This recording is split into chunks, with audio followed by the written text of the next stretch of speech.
بسم الله الرحمن الرحيم.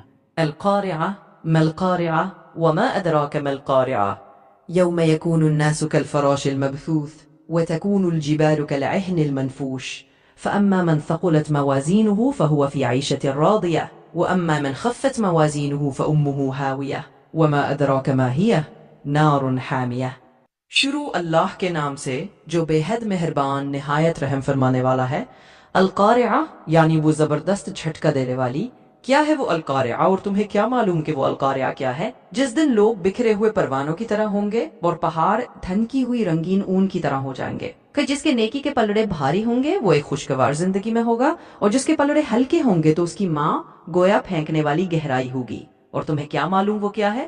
وہ بھڑکتی ہوئی آگ ہے. سورۃ القارعہ دراصل ہمیں قیامت کے ایک جھٹکے کے بارے میں بتا رہی ہے جو ایک بہت بڑی ہلچل اور انقلاب کا دن ہوگا. آج کے دور میں جب دنیا میں بہت سی غیر یقینی صورتحالیں ہیں یہ صورت ہمیں یاد دلاتی ہے کہ دنیاوی نظام کتنا بھی مضبوط لگے ایک دن سب کچھ بدل سکتا ہے.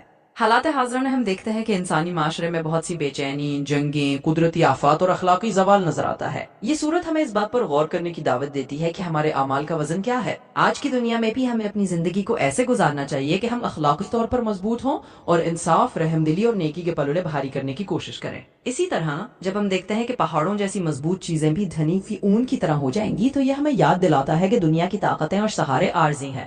لہٰذا ہمیں اپنی اصل توجہ آخرت کی تیاری پر رکھنی چاہیے. سورۃ القارعہ ہمیں اپنی ذمہ داریوں کا احساس دلاتی ہے اور آج کے دور میں ہمیں یاد دلاتی ہے کہ ہمیں اپنی زندگی کو ایک بامقصد اور نیک راستے پر چلانے کی ضرورت ہے. سورۃ القارعہ ہمیں ایک گہرا جھنجھوڑا دیتی ہے کہ زندگی کی ظاہری چمک دمک اور دنیاوی آسائشیں کتنی ہی دل فریب کیوں نہ ہو ان کی حقیقت بالآخر ختم ہو جانے والی ہے. موجودہ دور کے انتشار اور تغیرات میں بھی یہ صورت ہمیں اس بات کی طرف بلاتی ہے کہ اصل کامیابی اس دن کی تیاری میں ہے جب ہر چیز کا وزن انصاف سے کیا جائے گا.